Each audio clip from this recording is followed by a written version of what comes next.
تو کچھ نہ کچھ ہوتا ہے, ہلچل ہوتی ہے.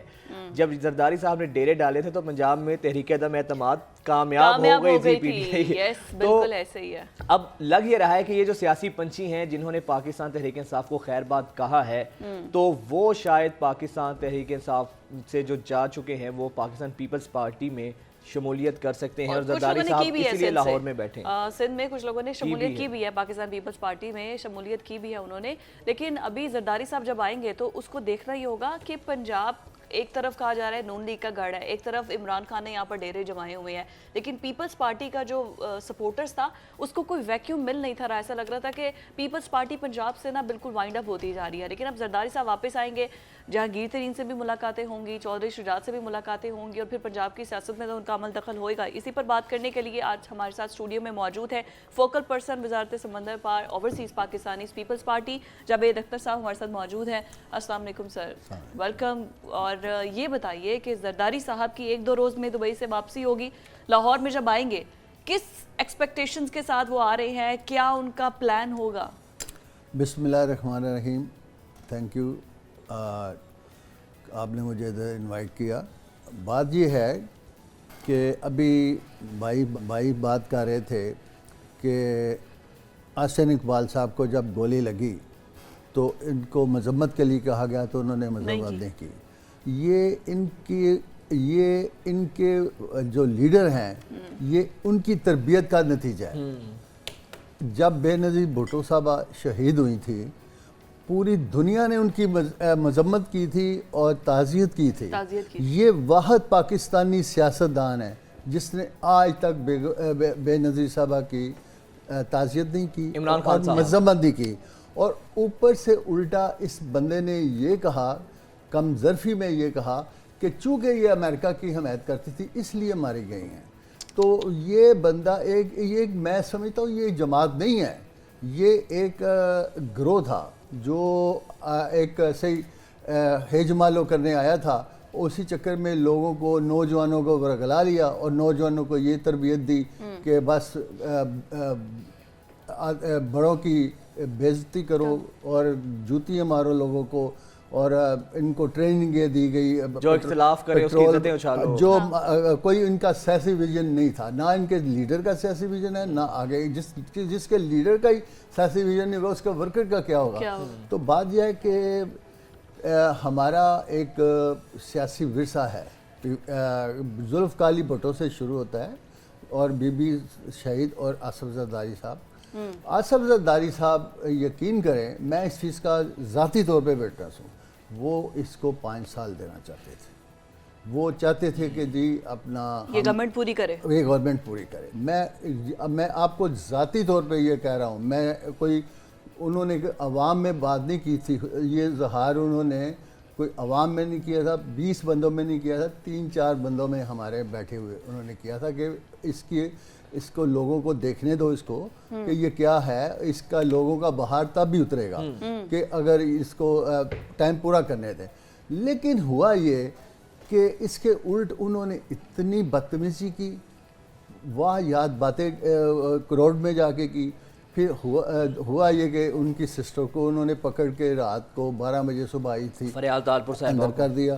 پھر زرداری صاحب کو انہوں نے اٹھایا اور نیب میں بھیج دیا اور ان کو دعائیں نہیں دیں, دعائیں نہیں جانے دی ان کو. اور اچانک وہ ان کی صاحبزادیاں گئیں, انہوں نے جب طبیعت دیکھی کہ یہ تو طبیعت ٹھیک نہیں ہے, کیونکہ وہ روٹین کی دعائیں لیتے ہیں.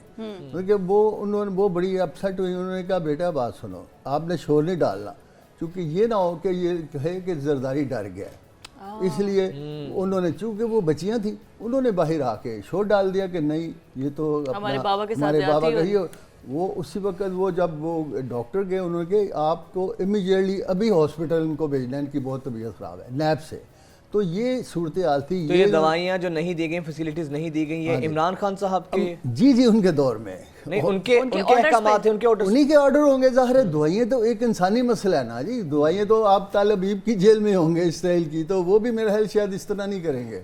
تو بات یہ ہے کہ یہ ایک اپنا ہے کیا کہتے ہیں اس کا ذہنی ایسا نان پولیٹیکل آدمی ہے، انتقامی بندہ ہے، اور پہلے سب لوگوں کے ساتھ ہی چلتا تھا، یہی مولانا فضل الرحمان تھا، یہی نواز شریف تھے، یہی پیپل پارٹی تھی، ان کے ساتھ مشرف کے ساتھ مل کے یہ کرتا رہے، مطلب کہ اس تحریک میں رہا ہے۔ اب ایک پہلا وزیر اعظم کا ووٹ مولانا کو دیا تھا 2002 میں، ووٹ دیا تھا۔ تو بات یہ ہے کہ پھر ایک دم کیا وہ چور بن گئے، وہ ڈاکو بن گئے، لیکن اگر دیکھا جائے تو آج مکافات عمل ہے کہ آج ہر چیز سے وہ سامنے آ رہی ہے، ان کے ڈاکے کی، ان کے توشہ خانے کی، ان کے اپنا وہ جو فارن فنڈنگ کی۔ یقین کریں یہ وہاں یہ اوورسیز والے جو ہمارے دوست ہیں، مطلب سارے بھی نہیں ہیں، مطلب کہ ایسے بھی لوگ ہیں کہ جن نوجوانوں کی عمر 25 سال ہے نا، تو وہ انہوں نے پاکستان کا چکر بھی نہیں لگایا، اور وہ بھی یوتھیے بنے ہوئے تھے۔ اب ان کو کیا اپنا پاکستان تو آتے نہیں، وہ پاکستان آپ تو اوورسیز پاکستانی ان کو ریپرزینٹ کرتے ہیں، کیا وجہ ہے جو اوورسیز پاکستانی ہیں عمران خان صاحب کے عشق میں کچھ زیادہ ہی مبتلا ہیں؟ اب دیکھیں ابرار صاحب باہر گئے ہیں، اور وہی عمران خان کے جو ابرار صاحب کے ساتھی تھے پی ٹی آئی کے لوگ، جب پی ٹی آئی کو انہوں نے چھوڑا ہے تو وہ ان کی جان کے در پہ ہوئے ہیں۔ اتنا ایگریشن اوورسیز پاکستانیوں میں خان صاحب کو لے کے اتنا پوزیسو کیوں ہیں وہ؟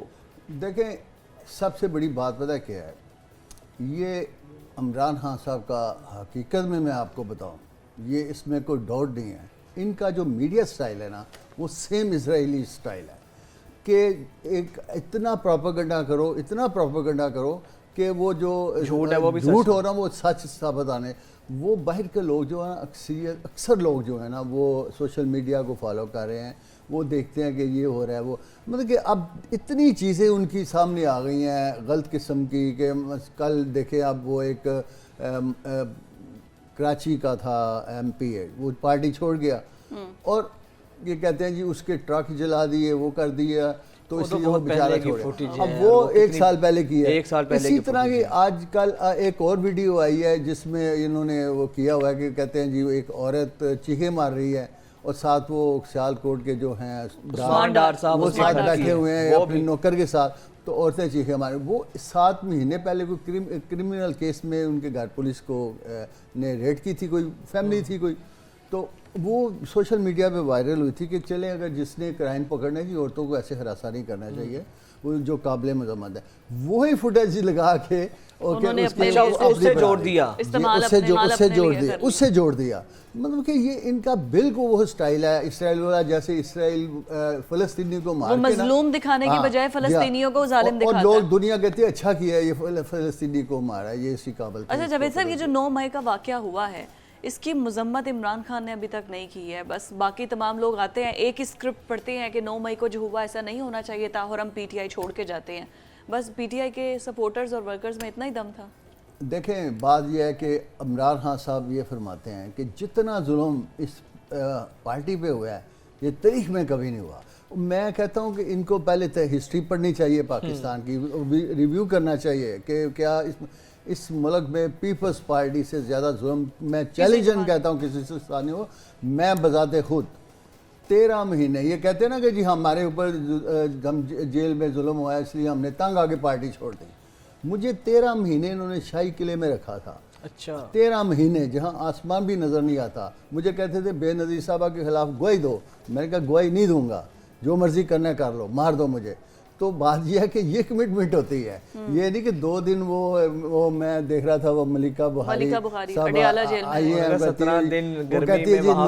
کہتی جی مئی کا مہینہ میں وہاں نہیں گزار سکتی جیل میں، جبکہ محترمہ بے نظیر بھٹو صاحبہ کئی سال سکھر کی 50 ڈگری جیل میں رہی تھی، سکھر کی سب سے بڑی پاکستان میں سب سے گرمی سکھر اور جیک آباد میں پڑتی ہے، سب سے سبی میں 3 علاقوں میں پڑتی ہے، تو وہاں وہ رہی تھی، اور وہاں پر مجھے یاد ہے کہ یہ جو ایک فاضل راہو ہوتے تھے پرانے قومی لیڈر ہوتے تھے، جی بالکل، تو انہوں نے کہا کہ ہم آپ کو برف کے وہ بھیج دیتے ہیں بلاک وغیرہ کوئی ٹھنڈ، ہاں جی، تو محترمہ نے ان کو جواب بھیجا بہت مہربانی، اس سے مجھے ضیاء الحق کو یہ لگے گا کہ میں کمزور پڑ گئی ہوں، میں نہیں چاہتی کہ اپنا یہ ہو. میں اس کے سامنے بتانا چاہتی ہوں کہ میں بہادر ہوں. No doubt she was iron lady. ان کو بھی کہتے تھے کہ تم معافی مانگو اور باہر چلے جاؤ.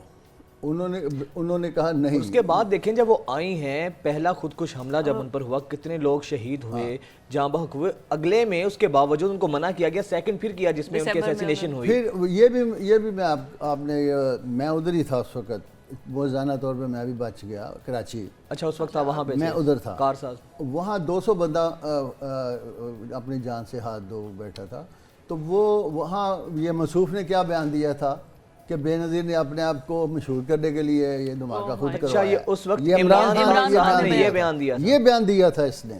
تو بات یہ ہے کہ یہ لوگ, کل میں پڑھ رہا تھا اس کا بیان اسد عمر کا, تو اب میرا مطلب کہ میں نے سنا ہوا ہے لمبے ہاتھ بندوں کے گھٹنے میں ہوتی ہے, عقل میں نہیں ہوتی. تو بات یہ ہے, کل وہ فرما رہے تھے جی کہ جب ذوالفقار علی بھٹو کو ریسٹ کیا تھا تو سارے لوگ اس کو چھوڑ گئے تھے. میں کہتا ہوں اس سے بڑا کوئی لا علمی نہیں ہو سکتی. یہ نالائکی ہے میں سمجھتا ہوں. اس وقت سینکڑوں نہیں ہزاروں لوگ جیلوں میں تھے اپنا ذوالفقار علی بھٹو کے ساتھ انکلوڈنگ میں. مطلب کہ بڑے سارے اس وقت مراج خالد, شیخ رفیق صاحب, شیخ رشید صاحب, اپنا مصطفیٰ خان باہر نکل گئے تھے اس وقت چونکہ ان کے اوپر کیسز تھے, وہ نکل گئے. یعنی کہ ٹاپ کلاس قسم کی جو قیادت سے لے کر نیچے ورکر تک وہ سارے اپنا جیلوں میں تھے اور کچھ باہر کر رہے تھے. جب کل اسد عمر صاحب کہتے ہیں سب بھاگ گئے تھے. تو مطلب ان کی کوئی ہے ہی نہیں, ان کا ویژن ہی کوئی نہیں ہے, ان کی کوئی سوچ ہی نہیں ہے, ان کو ہسٹری کا پتہ ہی نہیں کوئی. یہ سیاسی لوگ ہیں ہی نہیں. اور میں کہتا ہوں کہ ان کے ساتھ آج کل بڑا کوششیں کر رہے ہیں نہیں جی, آج کل مذاکرات تو لگ زرداری صاحب کے ساتھ ملنے کی بڑی کوشش کر رہے ہیں. اچھا زرداری صاحب سے رابطے جی ہاں بالکل. یہ وہ کہتے ہیں نا, آپ نے کہا نا بدلتا رنگ آسماں کیسے کیسے, تو آج کل زرداری صاحب کے بہت میسیج بھیج رہے ہیں ایک کسی کامن فرینڈ کے ذریعے. عمران خان. ہاں جی, کہ اپنا مجھے ملے اپنا, انہوں نے کہا نہیں اب وقت گزر چکا ہوا ہے. تو مقصد یہ ہے کہ یہ ایک وہ وقت تھا جب یہ دعائیں نہیں دے رہا تھا, آج یہ وقت ہے کہ وہ ملنا چاہتے ہیں وہ نہیں مل رہے. تو یہ صورتحال ہے. ایسے بندے کے ساتھ تو بندہ بیٹھنا بھی میں سمجھتا ہوں وقت ضائع کرنے والی بات ہے, کہ جس کو کوئی پتہ ہی نہیں ہے اور انتقامی بندہ ہے. زرداری صاحب نے تو آج تک کسی سے انتقام نہیں لیا. پیپلز پارٹی کی حکومت رہی ہے, جنہوں نے ان کی زبان کاٹی تھی, جیل میں تشدد کیا تھا, ان کو اپنا انہوں نے معاف کر دیا. تو آج وہی لوگ ان کے آج وہ دیکھیں عمل بدلے گا. بڑی خبر آ سکتی ہے یہ جو لوگ پی ٹی آئی چھوڑ کر جا رہے ہیں پاکستان پیپلز پارٹی کو جوائن. میری اطلاع کے مطابق پہلے تو آ رہے ہیں پیپلز پارٹی کے وہ لوگ جو چھوڑ گئے تھے, وہ واپس آئیں گے. فردوس عاشق آباد مبارک ہو آپ. میرا خیال ہے کہ میں تو بلکہ پارٹی کے ہماری خورشید شاہ صاحب کے ساتھ پرسوں اسلام آباد میں تھوڑے دن پہلے ملاقات ہوئی, اور بھی نیئر بہاری صاحب ہے ہمارے پارٹی کے جنرل سیکرٹری. ان کو میں نے کہا ایک یہ اپنا کیا کہتے ہیں ان کو, وہ جو بھاگے تھے وہ جو فواد چودھری, ہاں جی, وہ جو کچہری کورٹ میں بھاگے تھے, وہ فواد چودھری, اور یہ ان کو تو نہیں دینا چاہیے. شاہ محمود قریشی, معافی دے دیں ان کو, کیا کیوں نہیں دینا. انہوں نے بہت زیادہ بدتمیزی کی ہماری قیادت کے بارے میں, بلاول کے بارے میں. ہاں جی, بلاول کے بارے میں, زرداری صاحب کے بارے میں, اور دوسرے. اور پھر یہ جب فیال تالپور صاحب اریسٹ ہوئی تھی تو اس نے دو سوال کا مجھے آج بھی بیان یاد ہے, اس نے کہا تھا کہ یہ جو ہے نا عورت ہو یا مرد ہو, جرم سب کا ایک ہوتا ہے. بالکل ٹھیک ہے, اسی وجہ سے تو آپ پی ٹی آئی کے ورکرز بھی جیلوں میں ہیں. سر بہت شکریہ آپ کے وقت کے لیے. جو زرداری صاحب لاہور میں ڈیرے جمائیں گے اور آگے سیاسی لائحہ عمل کس طرح سے تبدیل ہوگا, یہ تو زرداری صاحب کی انٹری سے پتہ چلے گا. لیکن تمام سیاسی حلقوں میں ہلچل ضرور کھلبلی مچی ہوئی ہے, کیونکہ زرداری صاحب جب بھی آتے ہیں تو چیزیں بڑی غیر معمولی سی ہو جاتی ہیں, موومنٹ جو ہے نا بڑی غیر معمولی ہو جاتی ہے, ہوا ان کے حق میں چلی جاتی ہے. لیکن یہ بہت بڑا چیلنج ہوگا. اس تمام تر کے باوجود پنجاب کے اندر بظاہر ابھی تک پیپلز پارٹی کا وہ ویکیوم نظر نہیں آ رہا. دیکھتے ہیں زرداری صاحب کی سیاسی بساط پنجاب کے اندر, کیا پاکستان پیپلز پارٹی پنجاب میں اپنے قدم جما پائے گی یا نہیں. یہ ایک بہت بڑا چیلنج ہے پیپلز پارٹی کے لیے. آپ سے ملاقات ہوتی ہے اس بریک کے بعد.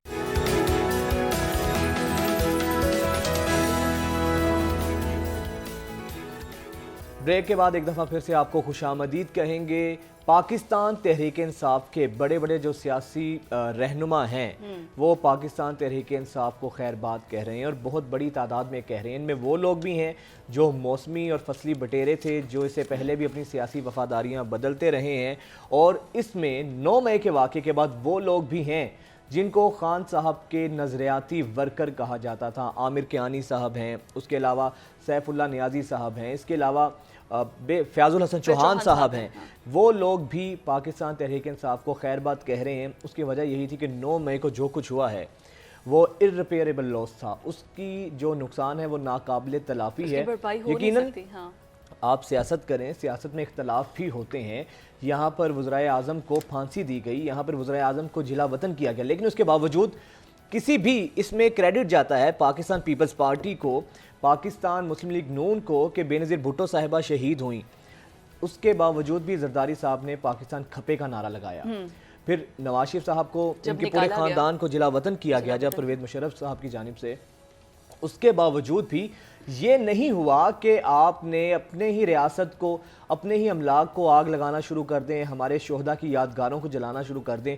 تو اس کے بعد خان صاحب نے جب مذمت تک نہیں کی، اس کے بعد پھر ریاست نے اپنی رٹ کو سمجھا، اور رٹ کو چیلنج کرتے ہوئے، ریاست کی رٹ کو جب ان کی طرف سے چیلنج کیا گیا تو ریاست نے پھر اس کا بھرپور جواب دیا، اور اب پاکستان تحریک انصاف جو ہے وہ مکمل طور پہ جو ہے اس کے جو اور پتہ ہے آپ کو پاکستان تحریک انصاف کے جو رہنما ہیں وہ چھوڑ کے جا رہے ہیں۔ اس تمام تر معاملے میں جو سراج الحق صاحب ہیں، امیر جماعت اسلامی، انہوں نے کہا ہے کہ پاکستان پیپلز پارٹی کے ورکرز کے پاس جماعت اسلامی کے علاوہ کوئی دوسری آپشن نہیں ہے۔ یس، اور آپ کو پتہ ہے کہ کے پی کے اندر جماعت اسلامی کا اپنا ایک اچھا ووٹ بینک ہے، پھر اس کے بعد ابھی کراچی کے اندر جماعت اسلامی کا میئر منتخب ہونے جا رہا ہے، تو وہ تمام لوگ جو کہ چھوڑ کے جا رہے ہیں پاکستان تحریک انصاف، اب وہ کسی نہ کسی جماعت میں تو ایڈجسٹ ہوں گے نا، لیکن جماعت اسلامی کا ایک اپنا سٹینڈرڈ اور ایک ڈیکورم ہے کہ وہاں پر ایک تو یہ ہے کہ وفاداریاں اتنی جلدی تبدیل ہوتی نہیں ہیں، دوسرا یہ کہ وہ these are the most honest people جو کہ جماعت اسلامی کا ساتھ دیتے ہیں۔